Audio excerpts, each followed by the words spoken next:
সৈকত, pump থেকে চাহিদা অনুযায়ী তেল পাচ্ছেন কিনা গ্রাহকরা, আর তেল নেয়ার বেঁধে দেওয়ার সময়সীমা নিয়েও বিস্তারিত জানাবেন। শ্রাবন্তী, তথ্যটি আসলে চুয়াডাঙ্গা নয়, রাঙামাটি থেকে আমি যুক্ত হয়েছি। সেটি হচ্ছে সারা দেশের ন্যায় রাঙামাটিতেও কিন্তু যারা এই তেল সংগ্রহ করতে এসে তারা মূলত তেল যুদ্ধে নেমেছে। তারা বিভিন্ন পেট্রোল পাম্প ঘুরে ঘুরে দেখছেন যে কোথায় তেল পাওয়া যায়। যদিও বা রাঙামাটি জেলা প্রশাসন তেল সংগ্রহের ক্ষেত্রে কিছু নির্দেশনা দিয়েছে, তারা কিছু নির্ধারণ করে দিয়েছে। শনি, সোম, বুধবার তারা অকটেন সংগ্রহ করতে পারবে পেট্রোল পাম্প থেকে, এবং একই সাথে রবি, মঙ্গল এবং বৃহস্পতিবার তারা ডিজেল সংগ্রহ করতে পারবেন বিভিন্ন পেট্রোল পাম্প থেকে। যদিও বা সেটি নির্ভর করবে পেট্রোল পাম্পের তাদের যে চাহিদা এবং তাদের যে তেলের যে সংগ্রহ সেটির উপর ভিত্তি করে। আমরা এখানে যে পাম্পটিতে দাঁড়িয়ে আছি, বন্দরুপার বাজার একটি পাম্প, সেই পাম্পের ভোর থেকে মূলত এখানে দীর্ঘ লাইন, প্রায় 1 কিলোমিটারের বেশি দীর্ঘ লাইন জমা হয়ে আছে যে তেল সংগ্রহের জন্য। এখানে যে পেট্রোল পাম্পের যে মালিক, তাকেও আমরা বলেছি, তার সাথে কথা বলেছি। তারা যেটি জানিয়েছে যে তাদের চাহিদা ছিল 10,000 লিটার অকটেন, কিন্তু তারা পেয়েছে 3,000 লিটার অকটেন। তার মানে হচ্ছে যে এই 3,000 দিয়ে তাদের যে চাহিদা সেটি পূরণ করা কোনোভাবেই সম্ভব নয়। যদিও বা যে 1 কিলোমিটারের যে দীর্ঘ লাইন আছে, তারা সবাই যে পাবে সেটি নিশ্চয়তা নেই। একটি গাড়িতে সর্বোচ্চ 500 টাকার তেল দেওয়া হচ্ছে। একই সাথে আরেকটি কথা বলে রাখি যে সেটি হচ্ছে যে এইখানে এখন এই পেট্রোল পাম্পগুলো নিয়ন্ত্রণ করছে, শৃঙ্খলা নিয়ন্ত্রণ করছেন সেনাবাহিনী।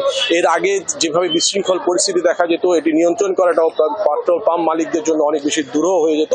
সেক্ষেত্রে সেটির জন্য এই মুহূর্তে এখানে সেনাবাহিনী নিয়ন্ত্রণ করেছে, এবং সেই জন্য তারা সেটি একটি সুশৃঙ্খল ভাবেই করছে বলে আমরা দেখতে পেয়েছি। এখানে যেহেতু পানির ট্যাঙ্ক এবং বিভিন্ন ধরনের গ্যালন নিয়েও বিভিন্ন জনের তেল সংগ্রহ করতে আসে, এবং আজকে বলে দেওয়া হয়েছে যে এখানে কোনো ধরনের গ্যালন বা পানির যে গ্যালন আছে বা অন্যান্য কোনো বোতল জাতীয় কিছুর মধ্যে তারা কোনো তেল সরবরাহ করবে না।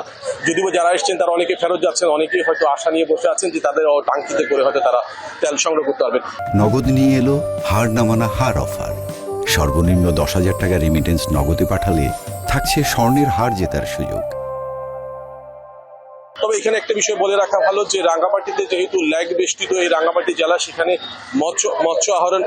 মৎস্য আহরণের যেহেতু একটি ব্যবস্থা এখানে বোট দিয়ে করা হয়, এবং এখানে যানবাহন মানে বোট লঞ্চ চলাচল করা হয়, সেহেতু যাত্রীরা যেহেতু চলাচল করে, সেখানে আসলে বোটের জন্য বোতলজাতভাবে বা ট্যাঙ্কে তেল সরবরাহ করতে তারা অনেক সময় বাধ্য হয়।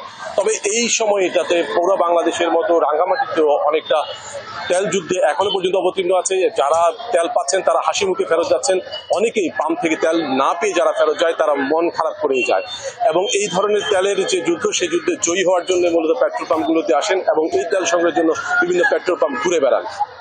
এবং দেখা যাক শেষ পর্যন্ত যে এই তেলের যে পরিস্থিতি সেটি নিয়ন্ত্রণে কাজ করছে জেলা প্রশাসন, শেষ পর্যন্ত কতটুকু এটি উত্তরণ করা সম্ভব হয় সেটি দেখার অপেক্ষায় এখানকার তেলের জন্য অপেক্ষাকৃত গ্রাহকদের। শ্রাবন্তী। সৈকত, আপনাকে ধন্যবাদ।